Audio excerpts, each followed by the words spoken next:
When Black Friday comes, I'll collect everything I'm owed, and before my friends find out, I'll be on the road. Not really, but it is Black Friday, and Steely Dan wrote a really good song, despite what Todd Oxtra will tell you, called Black Friday, and that's one of the lines in it. So I figured, why not start there? Um, so this is I don't know how long this is gonna go, but we might get a little deep tonight. Just be prepared. Matthew Keel here, the goofball half of the Digital Nerd Advocates Radio or Nerds Gone NGR Radio. That's the show. That's the show title. I'm already nervous. But yeah, I'm the goofy half of that. Corey is the brains, the looks, and the reason it works. And then there's me. No, but so tonight, because it is tonight, everybody has gone to whatever shopping outlets of their choice and savaged their way to the holidays' hottest ticket items, be they whatever they are, because I have no clue because I don't really pay attention to that stuff. But this time of year is always interesting for me. My birthday and Thanksgiving usually go hand in hand, considering they fall so close to each other. And so I spend a lot of November thinking about another year going by. And let's start with Thanksgiving. There's plenty of history out there behind this holiday as to why it's good or bad. I'm not here to do that. One of the things I sort of grew up with around Thanksgiving is the entire family getting together, be it my mom's side or my dad's side, because we switched back and forth holidays because, you got to be fair. And you start to think about what you're thankful for. So Thanksgiving 2016 had me thinking, what am I thankful for? And despite me being, a goofball a lot of the time, I'm actually not always the happiest person. That's neither here nor there in terms of this discussion, but I'll at least let you in a little bit. I'm not always the most upbeat person to be around. But this year, I had a lot to really think about for a couple of reasons. This year, my divorce was finalized. My ex-wife Deanna and I are still friends. We still get along. She has our child, though he's not a child. He's a dog. He's a boxer named Milo, and he is my boy. But she and I are still friends. We get along, and that is one of the many things I'm thankful for, because my mom's divorced, and she divorced she and my biological father are divorced, and they did not get along. It was actually a relatively ugly time when I was a kid. And I've seen plenty of divorces go straight to ugly. It's never a ramp up. It's, okay, we're splitting up. Now it's time for me to throw whatever mud I can your way and get whatever I can get out of you. I was 4 when my parents got divorced. I don't remember a lot of that, but I remembered it was real hard for both of them to sort of address it with my sister and I. My mom didn't try and be the, oh, well, your dad's such a deadbeat, your dad this, your dad that. And my dad wasn't, oh, well, your mom this, your mom that. They actually never really talked about each other in front of us, which I think is probably a good thing. But at the same time, whenever you're asking, why is this, and you're 4, I could see that puts the parents in a pretty difficult position in terms of trying to explain it. Basically, the crux of their argument was, this doesn't change how we feel about you. And I don't think it did. But I am thankful from the bottom of my heart that my ex-wife and I are still friends, because there are few people that have changed my life in the way that she did. And I don't know if I'll ever meet another person like that. I'm also thankful for uh, a couple of. I'm also thankful for my friends, like my best friend Jason. He got married just less than a month ago, and I couldn't be happier for the guy. Considering at the time my ex-wife and I got married, he was like, "Well, I'm never getting married. Forget marriage, forget kids."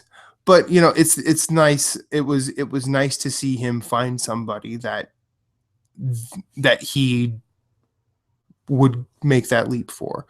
It was ironic because of the timing, but that was one of those things that I thought, this is kind of funny. My divorce is final and he's getting married. And that was really sort of the extent of it in my head. Um, I'm also thankful for my friends Eric, Betsy, and Abe, who have been there for me, who've been there with me since I got to Philly in 2003. Um, they my I don't know three friends that could be supportive, and call bullshit the way that they do around. I mean, I know Betsy kind of is the newest of the three because she's Eric's wife, but she's ingrained herself in our little group in a way that I don't think any of us really could have expected. I mean, even Eric, I don't think he thought. I mean, I'm pretty sure he thought, oh, she'll get along with these guys. I don't think he expected us to take the shine to Betsy that we did. I'm thankful for all three of those guys, as well as Jason and Deanna. And it goes without saying that I'm thankful for my family and the values that they taught me. I don't want people to think that because I'm not mentioning them specifically that I've forgotten about you or that I'm not thankful. But these are just sort of things that are at the forefront in my head right now. And I would be 100% remiss if I didn't mention Corey.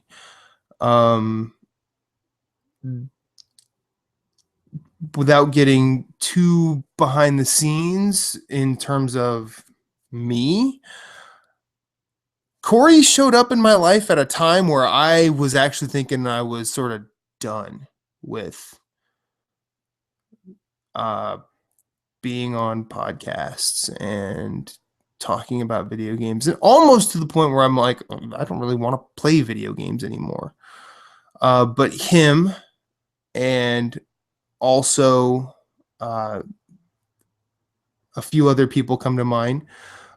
Moose Cool, Matt Phillips, Ray Osorio, Todd Oxtra, Lee Navarro, Becky Navarro, the entire communities of Fathers of the Grind and Phoenix Overdrive Nation, the community around my other podcast, Platinum Achievements, and I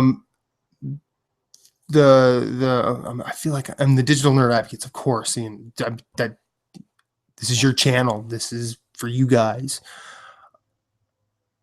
I don't know how to really articulate the kind of fire you guys sort of put under me. Now, of all the people that have done this sort of thing, I probably know among the least about video games and how they're made, or what they mean, or what's good, what's bad, what's funny, what's dumb, whatever. But the people that the large numbers of people that I've interacted with, played games with, platinum games with, or just spent a time, I mean, even the briefest of times with them in a Rocket League match, or even playing Diablo or Bloodborne or Dark Souls or any number of things, or Evolve, or any Helldivers, any sort of multiplayer situation that I've ever been in, where I've been in a party with multiple people. I cherish that. It's something that I don't have. Like, the people that I've mentioned that are in my life, in a physical capacity, rather than just being, internet friends, as it were. And I'm not saying that to be pejorative or discount anything. It's just I don't really know an articulate way to distinguish the two. But I cherish those things because I don't have people to play couch co-op with, or I don't have a lot, I should say, and I haven't had a lot for a very long time.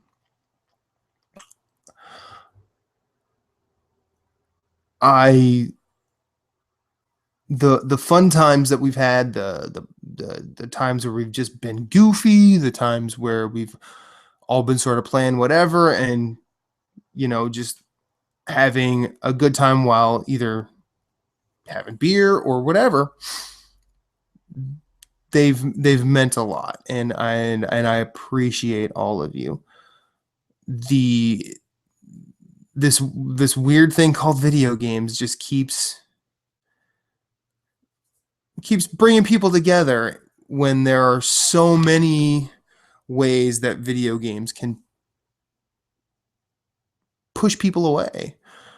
And I find that fascinating to a degree. I mean, my parents came to they came to Philly for Thanksgiving. No, I did not cook. No, they did not cook. We went to Maggiano's and let other people cook for us, and I think we were all the better for it, because there was way less stress involved. But I was talking to them, about hosting a podcast, because they really don't know what it is. They're like, "Is it like the radio show you did when you were in high school for 4 years?" And I'm like, kinda, except I've one that's video, one that's audio, and I try and interact with people through that. But I also try and interact with them in a way where I'm not just being a mouthpiece for those entities, or I try and keep it 100. I try and be me. And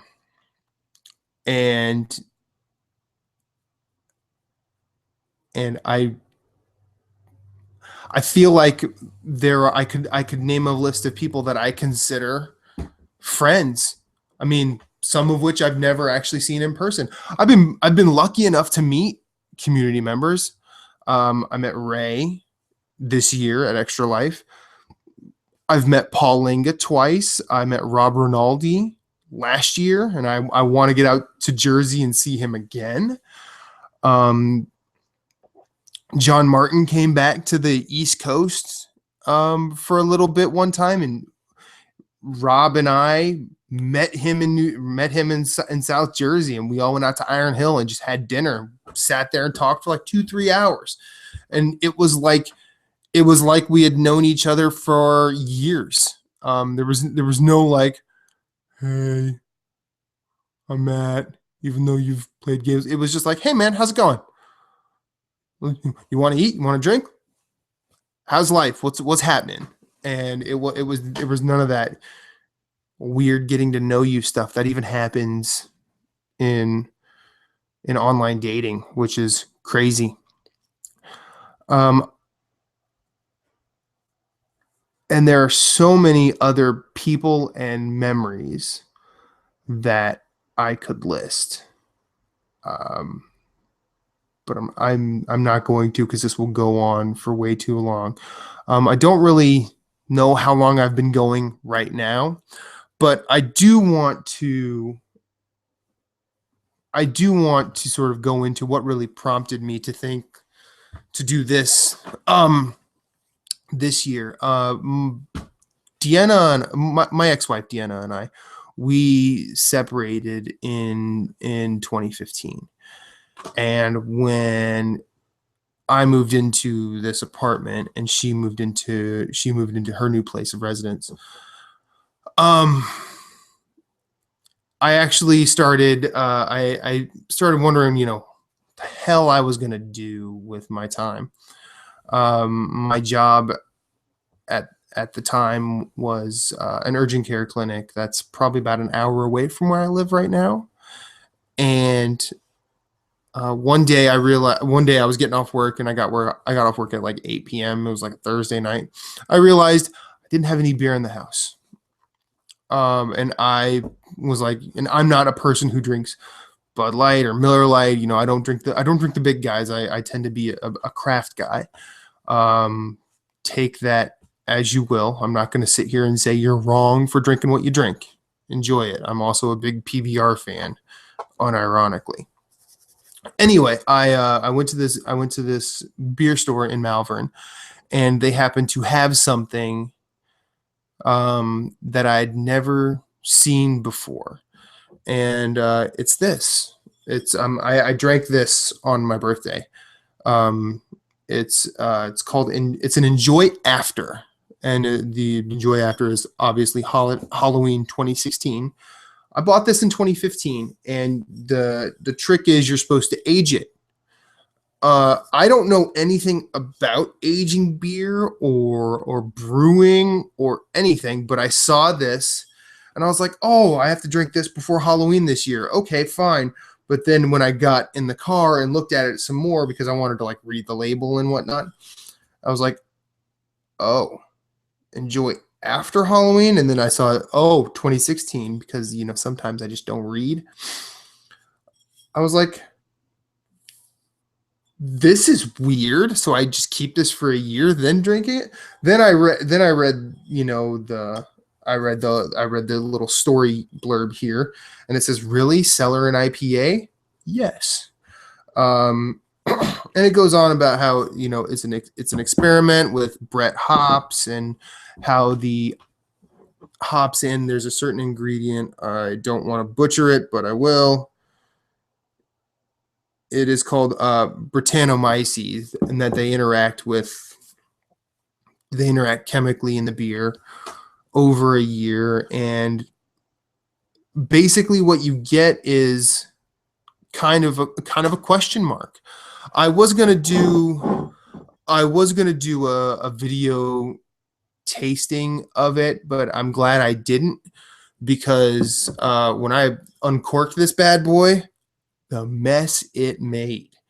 I think I lost a good third of it to head and just overflow. It like cork hit the ceiling. It was really cool, from an aesthetic thing. You're like, whoa!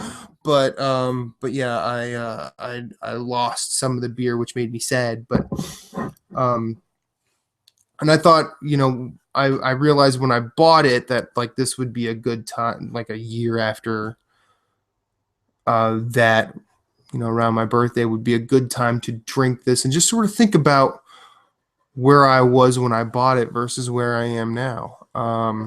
Where I was when I bought it, I was confused, a little scared, and worried that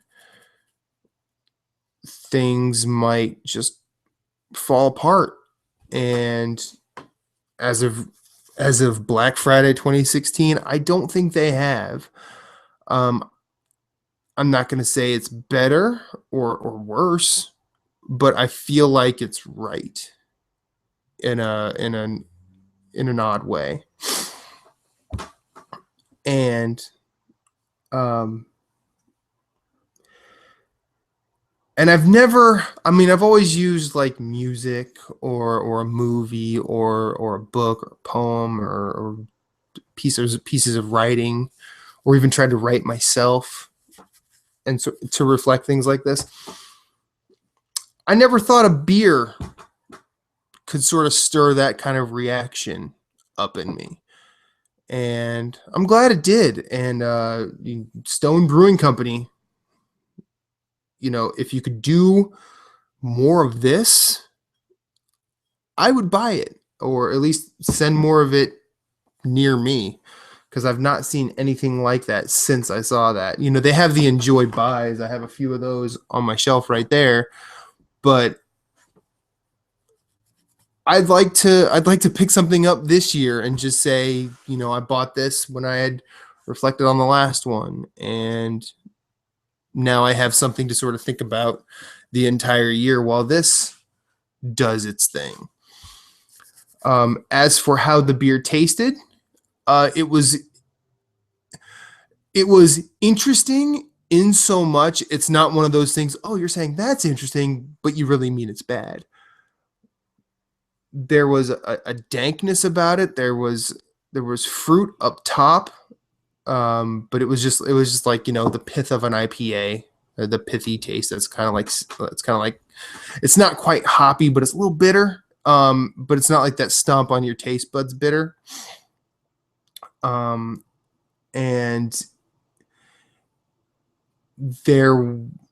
there was like a metallic hint to it, and I know that that's probably an indicator of, oh, you had it was bad, but it wasn't metallic as in like it lost everything. It was metallic as in like, I don't know how to say it other than like it was kind of like a cyborg taste, but that doesn't really mean anything other than what I'm sort of remembering with my, you know,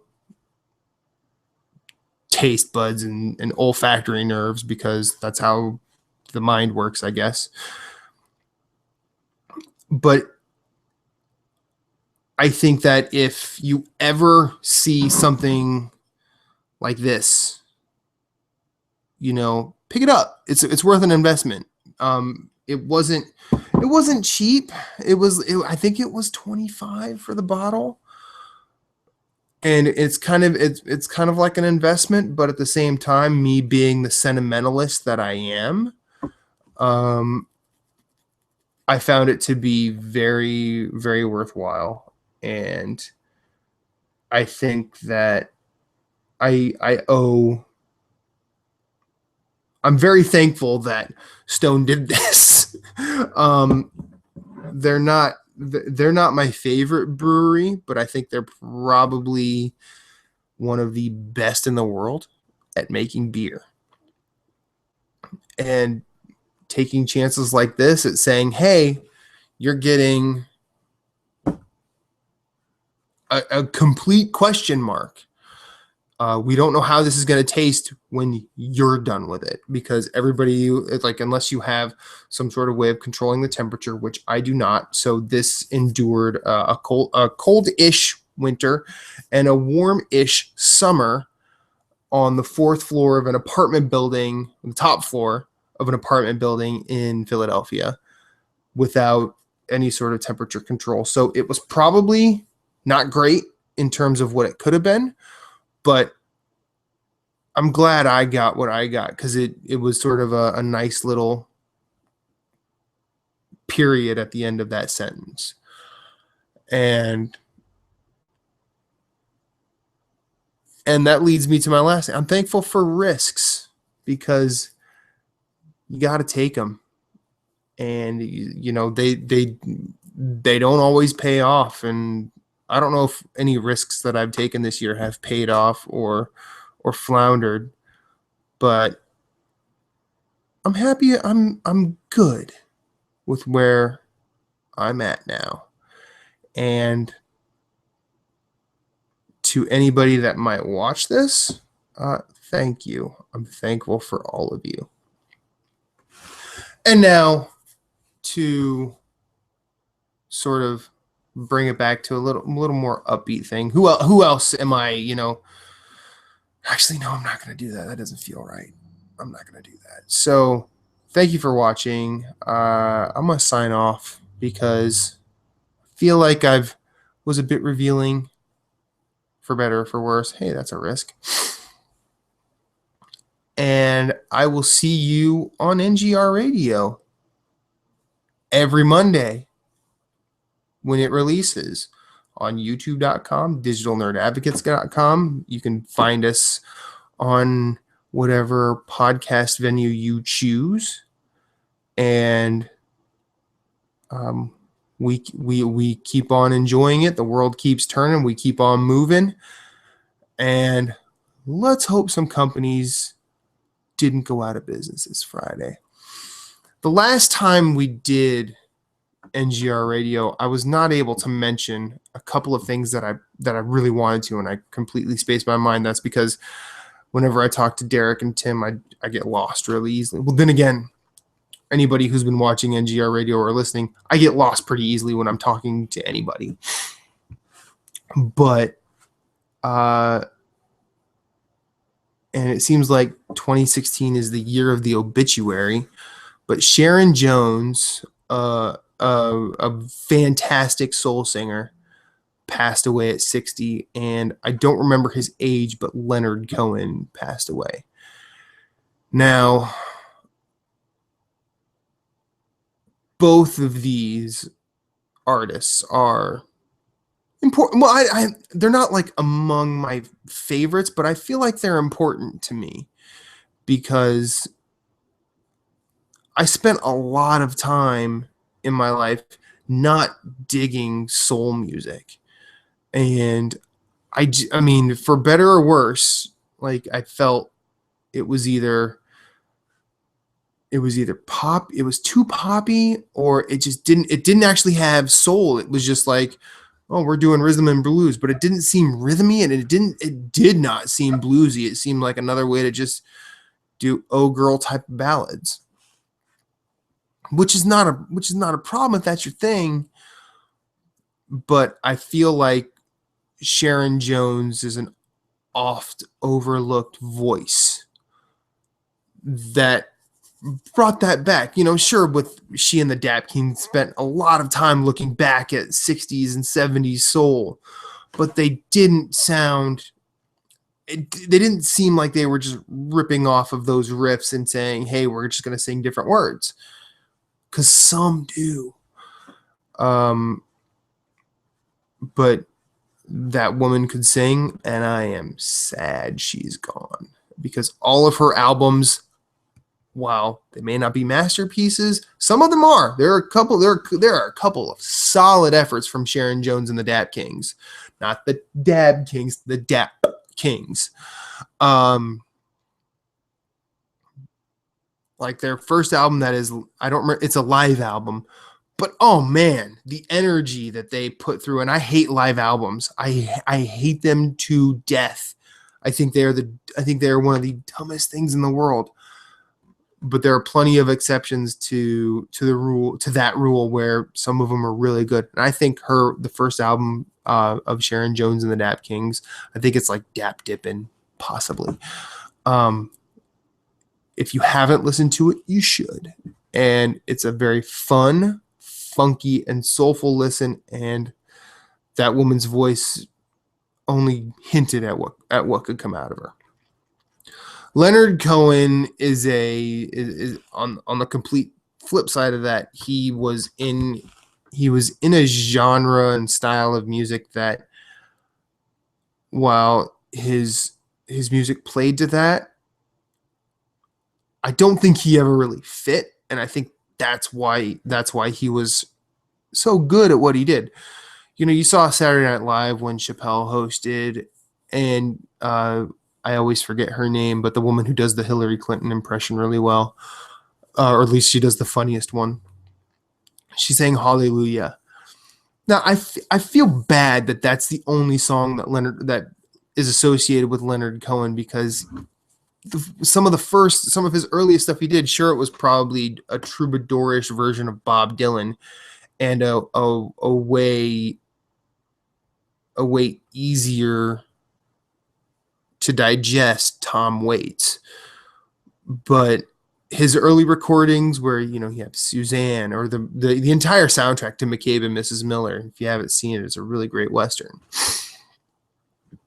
I think there is some depth there that is really hard for most singer-songwriters to reach, because most of them are just trying to tell a story or convey a message. Again, that's not a problem. But when you can put his voice and then add sort of a dramatic sweep to it in the way that he does, it's phenomenal how that happens. I mean, I was introduced to Leonard Cohen way late. I didn't really start listening to him till, of course, after I had heard Jeff Buckley, who did a beautiful version of Hallelujah. If you haven't heard it, his version's great. I still think Cohen's version is my favorite, even though I heard it after. Probably because I gravitate towards weird, and the synths in the Hallelujah by Leonard Cohen are cool. But you listen to songs like Everybody Knows or Tower of Song or I'm Your Man, or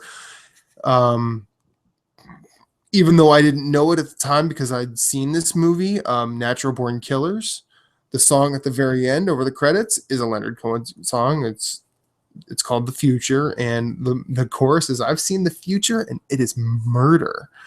And my guess is at that time when he wrote it, he had a dream about 2016. Man, 2016 has kind of been murder, even though it's just been people dying.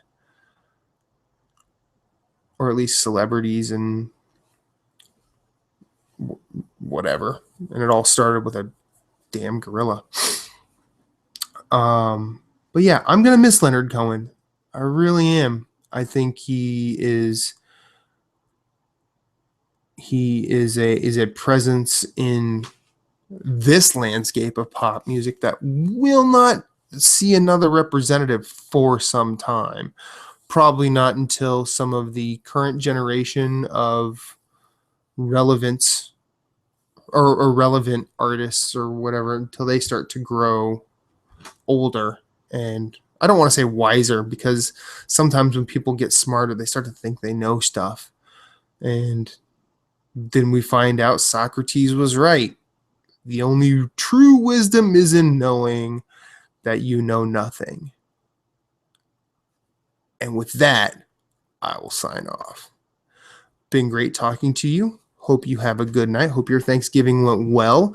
I hope everybody's holiday season starts to go well. And despite what the radio is doing, I actually think that now is the time where you can start listening to Christmas music.